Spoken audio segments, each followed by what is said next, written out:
नमस्कार, मैं हूं राजेंद्र तिवारी और आप देख रहे हैं अनब्रेकिंग।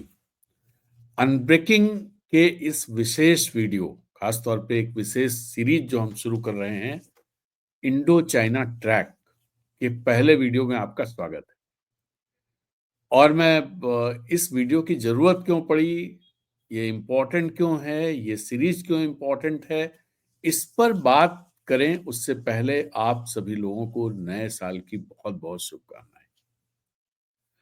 और नए साल में हमने जो शुरू किया वो ये कि चाइना को ट्रैक करने का करें।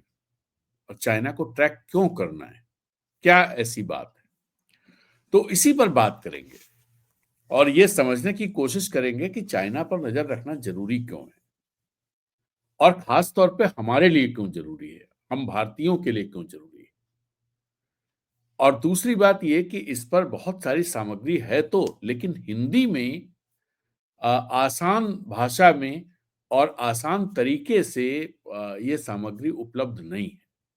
तो इसलिए मैंने सोचा कि इसको हम इस पर काम करें और जो इस समय की जरूरत है, जिस तरह से जियोपॉलिटिक्स शेप हो रही है और उसमें चीन का जो योगदान है, जो भारत का योगदान है, और दोनों को अगर मिला करके देखें तो जिस तरह से चीजें एशिया की तरफ टिल्ट हो रही हैं, ऐसे में भारत को समझना तो जरूरी है ही, लेकिन चीन को समझने की सबसे ज्यादा जरूरत है। अगर आप इकोनॉमी के साइज के हिसाब से देखें, अगर आप देखें कि इकोनॉमीज, तो टॉप 10 इकोनॉमीज में चाइना नंबर 2 पर है। अगर आप नॉमिनल उसमें बात करेंगे तो, और भारत नंबर 5 पर है। ये डेटा आप देख सकते हैं कि अमेरिका नंबर 1 है, चाइना नंबर 2 है, और ग्रोथ सबकी क्या है ये देखने की जरूरत है। अमेरिका की ग्रोथ 2.8% रही है, चाइना की 4.8%, और नंबर 3 पर जर्मनी है। जर्मनी 0% ग्रोथ है, जापान 0.3% ग्रोथ है, भारत 3.89 ट्रिलियन डॉलर की इकोनॉमी और 7% की ग्रोथ, ब्रिटेन यूके 1.1% की ग्रोथ, और जो 7वें नंबर पर फ्रांस है वहां भी 1.1% की ग्रोथ, इटली 0.7% की ग्रोथ, कनाडा 1.3% की ग्रोथ, और ब्राजील जो 10वें नंबर पर है 3% की ग्रोथ है। आप देखें तो ग्रोथ रेट के मामले में चाइना और इंडिया वो सबसे आगे हैं। और जब इस चीज को देखते हैं, आप देखिए यूएसए का जो जीडीपी है दैट इज 29.17 ट्रिलियन डॉलर, और जो चाइना का है वो 18.27 ट्रिलियन डॉलर है। अब अगर इसे परचेजिंग पावर पैरिटी के हिसाब से चीजों को देखा जाए तो चाइना अभी से नंबर 1 इकोनॉमी है, और नंबर 2 पे यूएस है, नंबर 3 पर इंडिया की इकोनॉमी है। लेकिन अगर हम नॉमिनल टर्म्स में देखें तो यूएसए नंबर 1 है, चाइना नंबर 2 है, जर्मनी नंबर 3 है, जापान नंबर 4 है, इंडिया नंबर 5 है। और जो बातें अपने देश में कही भी जा रही हैं कि हम बहुत जल्दी 4 नंबर पे पहुंचने वाले हैं, उसकी वजह ये डेटा दिख रहा है। जापान की जो ग्रोथ है दैट इज 0.3% ग्रोथ रेट उनकी, और हमारी है 7% के आसपास। और इस साल का भी जो एक आकलन दिया जा रहा है दैट इज अराउंड 6.5%, और 6.5% भी बाकी इकोनॉमीज के मुकाबले बहुत ज्यादा है। तो अगर 6.5% की ग्रोथ भी होती है तो ये अगली बार ही, मतलब 1-2 साल के अंदर भारत चौथे नंबर की इकोनॉमी बन जाएगा। और जिस तरह से जर्मनी की ग्रोथ दिख रही है उसमें अगर भारत लगातार अगले 3 साल तक 7% की ग्रोथ से काम करेगा, 7 या हाँ 7% के आसपास ग्रोथ से काम करेगा, 7-7.5%, तो जर्मनी को भी बहुत जल्दी पीछे कर देगा, तो तीसरे नंबर की इकोनॉमी पहुंच जाए। खैर, हम अभी इसमें बात भारत की नहीं कर रहे हैं, हम बात कर रहे हैं चाइना की। तो चाइना दूसरे नंबर की इकोनॉमी है, और इस तरह के आकलन प्रस्तुत किए जा रहे हैं कि 2030 यानी जो 30 का दशक होगा, उस दशक के मिड तक चाइना अमेरिका को सरपास कर जाएगा। एक आकलन ये है। दूसरा आकलन है कि 2040 से 2045 के बीच में चाइना यूएस को सरपास करेगा, और कुछ लोगों का तो ये कहना है कि 2034 में ही चाइना यूएस को सरपास कर जाएगा। अब जो भी है, जो भी आकलन है, सब अलग अलग तरह के आकलन हैं, लेकिन इन आकलनों में एक कॉमन बात है, वो ये है कि चाइना यूएस को सरपास करने जा रहा है। सिंगापुर के एक डिप्लोमेट हैं और बहुत जाने माने डिप्लोमेट हैं, दोनों ग्लोबल इकोनॉमिक्स को समझते हैं, ग्लोबल पॉलिटिक्स को समझते हैं, और किशोर महबूबानी, उनका मानना है कि अगले 10 साल में चाइना दुनिया की नंबर 1 ताकत हो जाएगा, और अमेरिका को उसकी तैयारी करनी चाहिए कि अमेरिका जब नंबर 2 होगा तो वो कैसे बिहेव करेगा, अभी से उसकी तैयारी करनी चाहिए। खैर, वो एक अलग बात है। मैं इस पर आ रहा हूं कि चाइना इतना इंपॉर्टेंट क्यों है। तो हमने आपको बताया कि जो ये आपके टॉप 10 कंट्रीज हैं, और उसके बाद भी अगर आप देखिए कि नेक्स्ट 10 जो है, नेक्स्ट 10 देखिए, Russia, Mexico, Australia, Spain, Indonesia, तुर्की, Netherland, Saudi Arabia, Switzerland, Poland, और इनमें से अधिकतर जितने वेस्टर्न वो है, यूरोपीय हैं, जो उनकी ग्रोथ रेट बहुत कम है, चाहे वो नीदरलैंड्स हो, चाहे वो स्पेन हो, चाहे वो तुर्की हो, तुर्की तो फिर भी ठीक है, चाहे वो स्विट्जरलैंड हो, चाहे पोलैंड। ग्रोथ रेट में फिर रशिया आगे है, मैक्सिको आगे है, इंडोनेशिया आगे है, जो या तो जो ग्लोबल साउथ के कंट्रीज हैं, आप वो अगर देखें तो वो आगे है। अब सवाल ये उठता है कि चाइना क्यों इतना महत्वपूर्ण है। फिर वो उसी सवाल पर आते हैं। तो चाइना को अगर आप देखेंगे तो एक चीज देखने की जरूरत है। अगर सबसे पहले एशिया में देखते हैं कि एशिया में चाइना की क्या स्थिति है, जब और ये बात पूरी दुनिया में कही जा रही है कि जो सेंचुरी इस समय चल रही है, this is an Asian century, और उसके 2 बड़े स्तंभ बताए जाते हैं, 3 बड़े स्तंभ बताए जाते हैं। एक चाइना, आसियान कंट्रीज और इंडिया, और तीनों एक दूसरे से ये एक ही सटा हुआ इलाका है। तो अगर आप ओवरऑल एशिया को देखें, अगर आप एशिया को देखें, एशिया और वेस्ट एशिया छोड़ दें, जिसमें ये सऊदी अरब, मतलब जो ऑयल कंट्रीज हैं वो हैं, उनको निकाल दीजिए, लेबनान वगैरह, इन सबको निकाल दीजिए, वेस्ट एशिया को छोड़ दीजिए, तो 30 देश चीन के अलावा आते हैं रेस्ट ऑफ एशिया में, जो आप मैप देख सकते हैं, मैप देख रहे हैं। तो 2024 का जो जीडीपी रहा, उसमें देखिए चाइना का जीडीपी 18.3 ट्रिलियन डॉलर है, और जो पॉपुलेशन है चाइना की वो 140 करोड़ है, 1.4 बिलियन बिलियन 1.4 बिलियन। तो ये पॉपुलेशन है, और पर कैपिटा जीडीपी जो चाइना की है, दैट इज $12,870। ये एक बड़ा अच्छा नंबर है, और इससे बहुत साफ होता है कि चाइना में जो पर कैपिटा या जो चाइना में एवरेज एक लाइफ है लोगों की, वो अपने देश के हिसाब से, अपने यहाँ जो ये पर कैपिटा जीडीपी है, दैट इज $2,700, और इनके यहाँ है $12,870। तो आप अनुमान लगा सकते हैं कि चीजें किस तरह से, कितना परिवर्तन हमारे यहाँ और चाइना में जो लाइफ है, लाइफ स्टाइल होगी, जो लोगों का जीवन है, उसमें कितना अंतर होगा, इस बात का अनुमान लगाया जा सकता है। अब दूसरी तरफ जो रेस्ट ऑफ एशिया के 30 कंट्रीज हैं, इंक्लूडिंग इंडिया, तो उसमें जो उसका जो जीडीपी है, दैट इज $16.5 ट्रिलियन, जो आपको स्क्रीन पे दिखाई दे रहा है। और जो पॉपुलेशन है वो है 290 करोड़। 140 करोड़ चीन की पॉपुलेशन है, 290 करोड़ रेस्ट ऑफ एशिया की पॉपुलेशन है, इंक्लूडिंग इंडिया। और जब आप per capita GDP rest of Asia यानी जो 30 देश हैं भारत समेत, उनका पर कैपिटा अगर जीडीपी देखेंगे तो वो है $5,583, मतलब चाइना के आधे से भी कम। ये डेटा काफी बात कहता है कि चाइना कितना इंपॉर्टेंट है। अब अगर आप देखेंगे तो एक चीज और, एक डेटा और देखते हैं। जो टॉप 10 इकोनॉमीज हमने आपको दिखाई थी, उनमें से अगर आप यूएस, चाइना और इंडिया को छोड़ दीजिए तो बाकी का जो जीडीपी रहता है वो $20.32 ट्रिलियन है।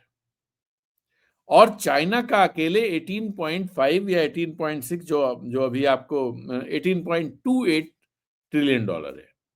इसका मतलब ये हुआ कि आने वाले दिनों में, और हमने आपको ये बताया कि जो बाकी देश हैं, खासतौर पे इंडिया और ब्राजील को छोड़ दे, तो सबकी जो ग्रोथ रेट है वो या तो स्टैग्नेट है या फिर 1, 1.7, 1.1, 0.9 इस टाइप की ग्रोथ रेट है।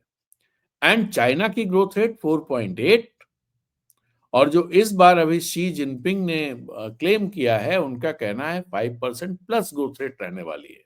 और दरअसल पिछले जो तिमाहियां हैं उनमें इस तरह के संकेत भी चाइना की इकोनॉमी ने दिए।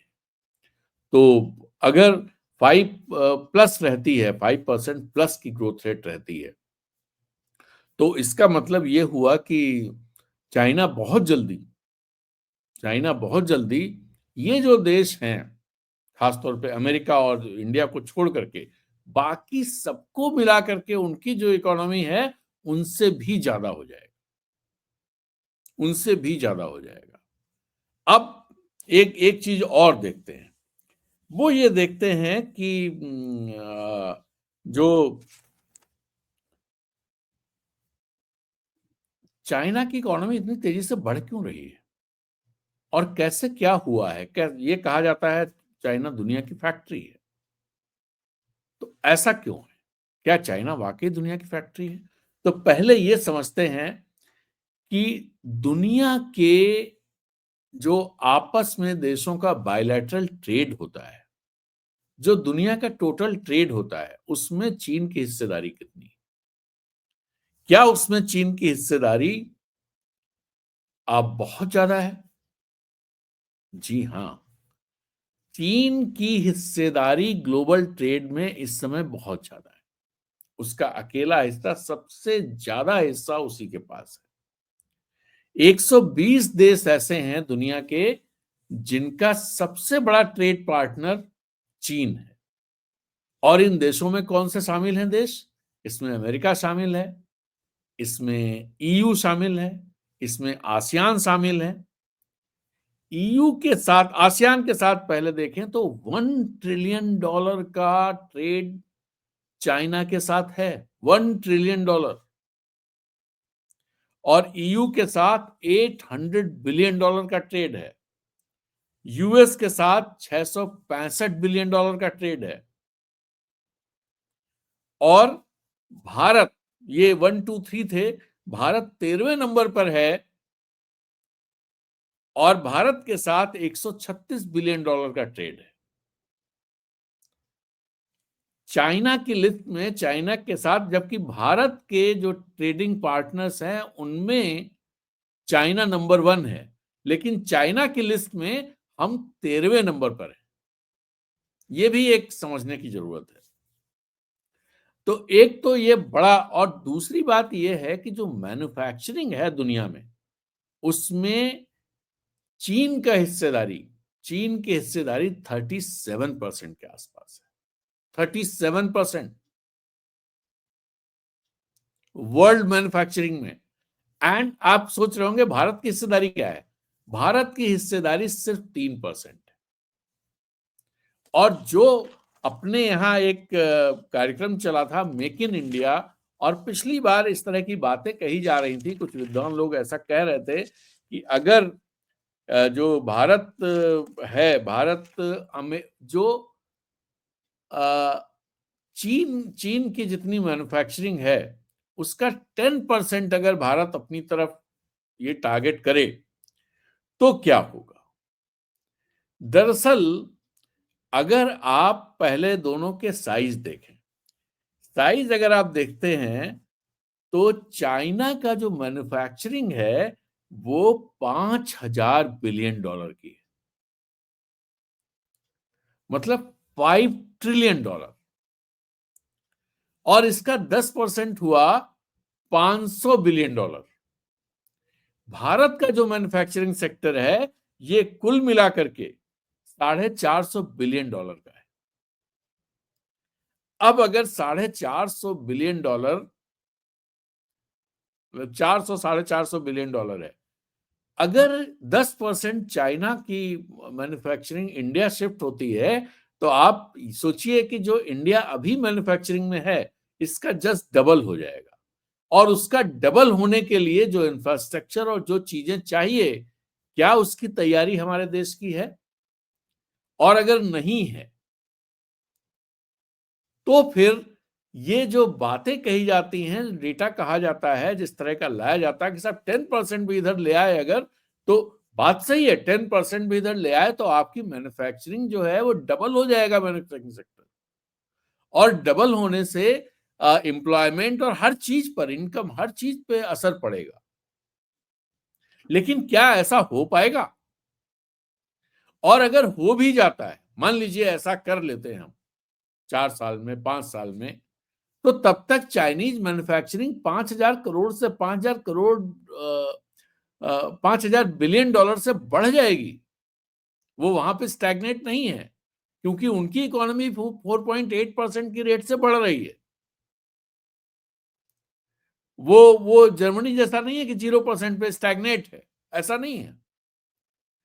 तो अगर आप बढ़ा भी लेते हैं तो भी चीन की बराबरी, जो चाइना प्लस वन का जो मामला एक एक इस तरह का चल रहा था, चाइना प्लस वन अगर आप उसमें आ भी जाते हैं तो बहुत छोटे हिस्से चाइना के उसमें होंगे। लेकिन हाँ, इस पर बात करेंगे कि अगर चीजें जिस तरह की इस समय दिखाई दे रही हैं, क्या दिखाई दे रही हैं, उस पर भी बात करेंगे, और जिस तरह की चीजें दिख रही हैं उसमें भारत, चाइना और आसियान, रशिया, मतलब ब्रिक्स, ये सब किस तरह से चीजों को शेप करते हुए नजर आ रहे हैं, और इसमें भारत की भूमिका क्या है। चलिए खैर, तो एक एक एक डेटा और देख लेते हैं। वो डेटा ये है कि G7 कंट्रीज, मतलब एक ग्लोबल साउथ का एक ग्रुप है, एक ग्लोबल नॉर्थ का ग्रुप है। ग्लोबल नॉर्थ जो है उसे अमेरिका लीड करता है, और G7 कंट्रीज, G7 ग्रुप उसे बोलते हैं, ग्रुप 7, जो दुनिया की बड़ी इकोनॉमीज है। और दूसरी तरफ ब्रिक्स है, जो ग्लोबल साउथ को रिप्रेजेंट करता है, और वो भी दुनिया की बड़ी इकोनॉमीज है। बड़ी इकोनॉमीज इन द सेंस कि उसको लीड करता है China, India, Russia, south Africa, Brazil, और भी कुछ देश उसमें शामिल हुए हैं। अब यहां पर एक चीज और देखने की जरूरत है कि इसको भी ब्रिक्स, और इस पर डिटेल में किसी वीडियो में बात करेंगे, लेकिन अभी सिर्फ इतना बताते हैं कि G7 की जो जीडीपी ग्रोथ रेट है that is only 1%, and BRICS की है ओवरऑल 3 ऑन एवरेज 3.6%, और ग्लोबल जीडीपी ग्रोथ रेट जो है दैट इज 3.2%। यानी ब्रिक्स कंट्रीज जो हैं they are growing faster than the world and than the group 7 countries. तो एक ये बड़ी इंपॉर्टेंट चीज है जिस जिस पर ध्यान रखने की जरूरत है। इसके अलावा दो चीजें और बड़ी इंपॉर्टेंट, हमने ट्रेड की बात की, हमने जीडीपी की बात की। अब एक बात यह है कि जो चीन का ट्रेड है उस ट्रेड को जो जो आप कहते हैं इंफ्रास्ट्रक्चर या आप कहते हैं लॉजिस्टिक्स, तो दरअसल चीन ने 2013 में एक इनिशिएटिव जिसे बीआरआई कहते हैं, बेल्ट एंड रोड इनिशिएटिव, वो शुरू किया। और बेल्ट एंड रोड इनिशिएटिव का सिंपल मतलब ये है कि पूरी दुनिया में कनेक्टिविटी बना देना। वो सी रूट्स भी हैं, वो रेल है, वो रोड है, वाटरवेज है। तो ये है बेल्ट एंड रोड कनेक्टिविटी। अब इसमें दुनिया के 140 देश इसमें शामिल हैं इस समय। अपना पड़ोसी बांग्लादेश शामिल है। नेपाल पिछले दिनों इस पर हस्ताक्षर किया है। यूरोप पूरा शामिल है। अफ्रीका के ढेर सारे देश शामिल हैं। साउथ अफ्रीका भी साउथ अमेरिका भी इसमें हिस्सा बन रहा है। और यही वो दरअसल इनिशिएटिव है जिसमें जबरदस्त इन्वेस्टमेंट चाइनीज गवर्नमेंट कर रही है, चाइना कर रहा है। और चाइना ये प्राइवेट इन्वेस्टमेंट नहीं है, उनकी स्टेट कंपनी जो है दे आर इन्वेस्टिंग।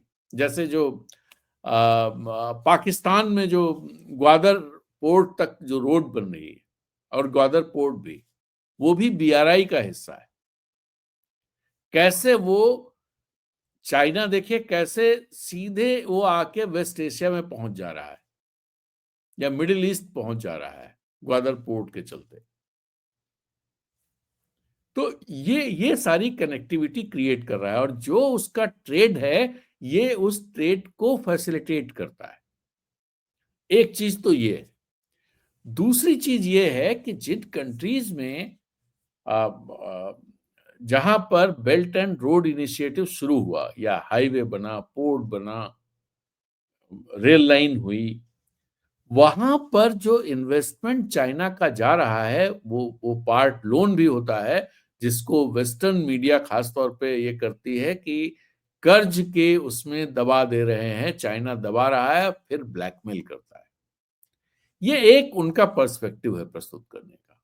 दूसरा ये है तरीका है कि आप देखिए कि अगर किसी गरीब देश में एक वर्ल्ड क्लास इंफ्रास्ट्रक्चर डेवलप हो रहा है, तो उसका क्या वहां की इकोनॉमी पे कोई फर्क नहीं पड़ेगा? क्या उसका वहां के जनजीवन पर कोई फर्क नहीं पड़ेगा? वहां के लोगों की जो इकोनॉमिक हालात हैं, उसको बेटरमेंट उसका नहीं होगा क्या? अगर होगा तो वहां की इकोनॉमिक एक्टिविटीज बढ़ जाएंगी। मतलब बेटरमेंट तभी होगा, इकोनॉमिक एक्टिविटीज बढ़ेंगी। इकोनॉमिक एक्टिविटीज बढ़ेंगी तो उस देश का की इनकम बढ़ेगी, उस देश का वो देश मजबूत होगा जहां पर वो चीजें हो रही होंगी। एक तरह से विन विन वो बनाया है, चीन ने एक प्रोग्राम बनाया है, और इसे वो 2049 तक कंप्लीट करना चाहते हैं। जैसे अपने यहाँ कहा जाता है 2047 में हमारी आजादी के 100 साल पूरे हो जाएंगे, तो 100 साल पूरे होने पर हमारा देश विकसित देश होगा। हालांकि इस तरह की कोई एक तरह से साफ साफ तौर पर कोई भी चीजें कहीं नहीं कही जाती, कोई चीजें तय नहीं की गई हैं कि हम ये हासिल कर लेंगे, ये हासिल कर लेंगे, ये हासिल कर लेंगे वेग तरीके से। लेकिन चाइना ने चीजें तय की हैं कि उनके यहाँ जो क्रांति हुई थी 1949 में, उसके 100 साल 2049 में पूरे हो रहे हैं, और 2049 तक उनको अपना बीआरआई प्रोजेक्ट जो है वो कंप्लीट करना है। बीआरआई प्रोजेक्ट अगर 150 से ज्यादा देशों को उसमें शामिल करना है और कंप्लीट, तो आप सोचिए कि 150 देश उसमें शामिल हो जाएं। 120 देशों का चाइना आज की तारीख में सबसे बड़ा ट्रेड पार्टनर है। तो अब इसका बीआरआई का इंपैक्ट देखिए क्या है। अभी लंदन का एक थिंक टैंक है, that is centre for economics and business research. उसकी रिपोर्ट आई है कि 2040 तक बीआरआई की वजह से वर्ल्ड जीडीपी में $7 ट्रिलियन का इजाफा होने जा रहा है। $7 ट्रिलियन। वर्ल्ड जीडीपी में।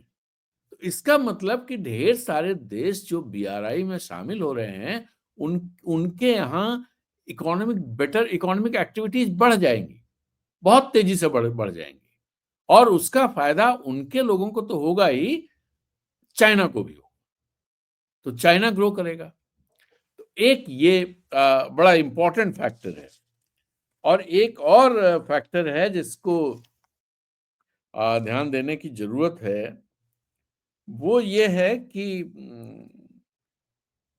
बेल्ट एंड रोड की तो बात हम लोगों ने कर ली। वो ये है कि अगर आप मोटे तौर पर देखें, मोटे तौर पर चीजों को देखें, जो मैं आप लोगों के सामने वो सवाल छोड़ रहा हूं सोचने के लिए। वो सवाल ये है कि अगर आप चाइना, इंडिया, रशिया, आसियान, इनको जोड़ लें, इनको जोड़ लें अगर, या सिर्फ आप चाइना, आसियान और इंडिया को जोड़ लें, तो अगर आप इसी को देखें तो क्या तस्वीर सामने आती? 3.9 बिलियन डॉलर, 3.9 ट्रिलियन इंडिया का जीडीपी, 18.28 ट्रिलियन चाइना का GDP, and 3.94 trillion ASEAN countries का जीडीपी। तो चार अगर मोटे मोटे मान लें तो 4, 4, 8 और 18, 26 ट्रिलियन डॉलर की जीडीपी इस इलाके में है, जो भारत से शुरू होकर और पूरा ये ऐसे जाकर के ऐसे ईस्ट एशिया तक जाता है। तो एक तो ये, दूसरी बात कि इसमें जो आबादी है दुनिया की, करीब 3 बिलियन, 300 करोड़ लोगों की आबादी करीब इस इलाके में, इस पूरे उसमें है। तो दुनिया की लगभग 40% आबादी, 40% आबादी, 25% के आसपास जीडीपी, या 21%, 22% की जीडीपी, ये इस पूरे रीजन से आता है। और इसी वजह से ये कहा जाता है कि ये सेंचुरी जो है, it's going to be Asian century. अब सवाल ये उठता है कि भारत क्या इस एशियन सेंचुरी का जो एक तरह से विजन है, और जिस तरह का देखा जा रहा है, सपना देखा जा रहा है, जो कहा जा रहा है, सपना ही नहीं है, कहा जा रहा है, क्या उसमें स्टेक होल्डर है, रहेगा? क्या भारत की कोई भूमिका हो सकती है, या भारत को इस एशियन सेंचुरी का हिस्सा एक्टिव रूप से बनने में उसे फायदा होगा, या वो ग्लोबल नॉर्थ के साथ खड़ा रहे तो उसमें फायदा होगा? खास बात यह है भारत के साथ, भारत जहां G7 के साथ भी है, मतलब अमेरिका के साथ भी कई जगह दिखता है, और ब्रिक्स का भी एक्टिव मेंबर है, संघाई कोऑपरेशन का भी मेंबर है। और इस समय जो चीजें दिखाई दे रही हैं, उसमें कहीं ना कहीं ये चीज दिख रही है कि इंडियन फॉरेन पॉलिसी, या जो उनका जियो पॉलिटिक्स है, उसमें धीरे धीरे धीरे ग्रेजुअली इंडिया चाइना की तरफ शिफ्ट होता हुआ दिखाई दे रहा है। और उसके जो हम मोटे तौर पर नतीजे, जो संकेत देख पाते हैं, वो पिछले दिनों जो डेवलपमेंट्स हुए हैं, आप देखिए कि बॉर्डर जो डिस्प्यूट्स हैं उनको लेकर के किस तरह से बात हुई, कितने हमारे रक्षा मंत्री वहां के रक्षा मंत्री से मिलते हैं, हमारे विदेश मंत्री कितनी बार मिले, हमारे सुरक्षा सलाहकार तमाम जगहों पर चाइना के लोगों से इंटरेक्ट करते हैं, और प्रधानमंत्री भी पिछले दिनों शी जिनपिंग से उनकी मुलाकात हुई। तो ये सारे इंडिकेटर्स हैं। दूसरी तरफ अमेरिका जिस तरह से भारत पर संदेह जता रहा है, आप देखिए कि शी जिनपिंग को अमेरिका ने, ट्रंप ने इनविटेशन भेजा है अपने शपथ ग्रहण के लिए, लेकिन मोदी जी को नहीं भेजा है। बाकी यूरोपीय देशों को भेजा है, लेकिन मोदी जी को नहीं भेजा है। वीजा के मामले में उसमें भी कहीं ना कहीं इंडिया रिसीविंग उस पे आ रहा है। ब्रिक्स को जिस तरह से ट्रंप ने कहा कि अगर ये लोग डॉलर को मतलब डॉलर के अल्टरनेट कोई करेंसी खड़ी करने की कोशिश करेंगे तो हम 100% टैरिफ लगा देंगे। ये सारी चीजें हैं और ये कहीं न कहीं संकेत दे रहे हैं कि इंडिया का किस तरफ झुकाव है। तो एक और इम्पोर्टेंट बात कि चाइना क्यों बहुत मजबूती से आगे बढ़ रहा है। चाइना इसलिए भी बढ़ रहा है, अभी पिछले दिनों इकोनॉमिस्ट ने घोषित किया कि जो चीन जो है वो प्लांट प्लांट बायोलॉजी से लेकर के कंडक्टिविटी तक, सुपर कंडक्टर फिजिक्स तक, हर क्षेत्र में और खासतौर पे एआई के मामले में चाइना ने कटिंग एज नॉलेज डेवलप की, वो कंट्रीब्यूट कर रहा है। जो टॉप 1% साइटेशंस होते हैं रिसर्च के, उसमें चाइना के रिसर्च पेपर्स बहुत तेजी से बढ़ रहे हैं। चाइना का contribution Chinese universities, top universities में बहुत तेजी से आ रही हैं। तो ये सब चीजें भी कहीं ना कहीं ये सब चीजें, अब देखिए जैसे इलेक्ट्रिक व्हीकल के मामले में चाइना ग्लोबल लीडर है और सबसे ज्यादा ईवी व्हीकल चाइना ही दुनिया को सप्लाई करता है। तो इस तरह और एआई में चाइना खासा आगे निकल रहा है अमेरिका से। अभी तक क्या होता था कि अमेरिका, जैसे आप मोटे तौर पर अगर पिछले 200 साल को देखें या 300 साल को देखें, तो नॉलेज नॉलेज सेंटर्स जिस जिस भी रीजन में, जिन देशों पर, जिस कॉन्टिनेंट में नॉलेज सेंटर्स रहे हैं, उस कॉन्टिनेंट ने रूल किया है। जैसे यूरोप ने किया, तो यूरोप की यूनिवर्सिटीज नॉलेज सेंटर्स थी। वो नॉलेज पूल में सबसे ज्यादा कंट्रीब्यूशन उनका रहता था। फिर अमेरिका, तो अमेरिका जो नॉलेज सेंटर्स शिफ्ट कर गए अमेरिका, तो अमेरिका दुनिया को रूल करने लगा। और अब वो नॉलेज सेंटर्स अभी दिख नहीं रहा उस तरह से, लेकिन वो शिफ्ट कर रहे हैं चाइना की तरफ।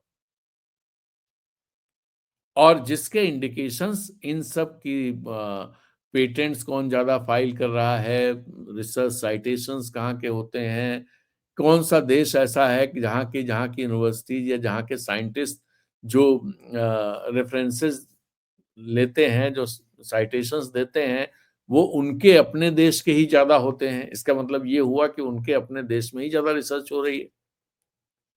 तो ये सब चीजें चाइना चाइना से ये इंडिकेशंस मिल रहे हैं। तो ये भी एक इम्पोर्टेंट वो है जिसके चलते हमें चाइना पर नजर रखने की जरूरत है। तो चाइना पे नजर बनाए रखनी है।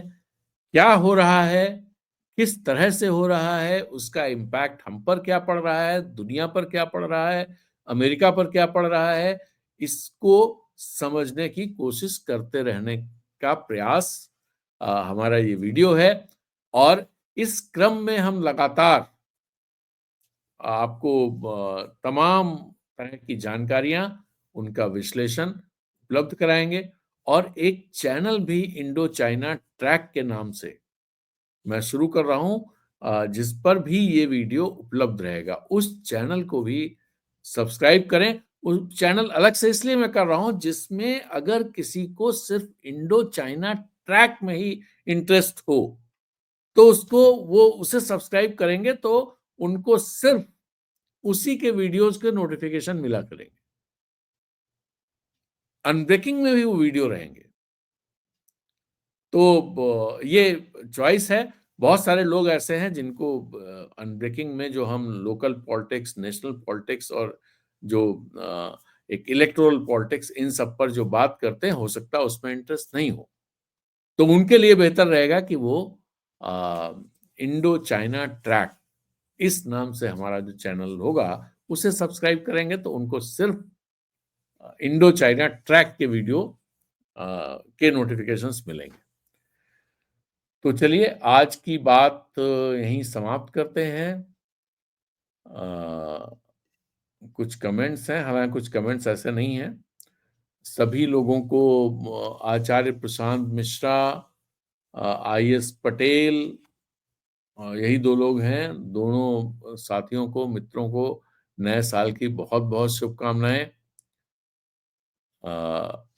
और सभी दर्शकों को जो हमारे अनब्रेकिंग के मित्र हैं, उन सबको नए साल की ढेर सारी शुभकामनाएँ। इसी के साथ ये वीडियो समाप्त करने की इजाज़त दीजिए। फिर मिलते हैं एक नए वीडियो में, एक नई बात के साथ। तब तक के लिए नमस्कार, जय Hind and happy new year.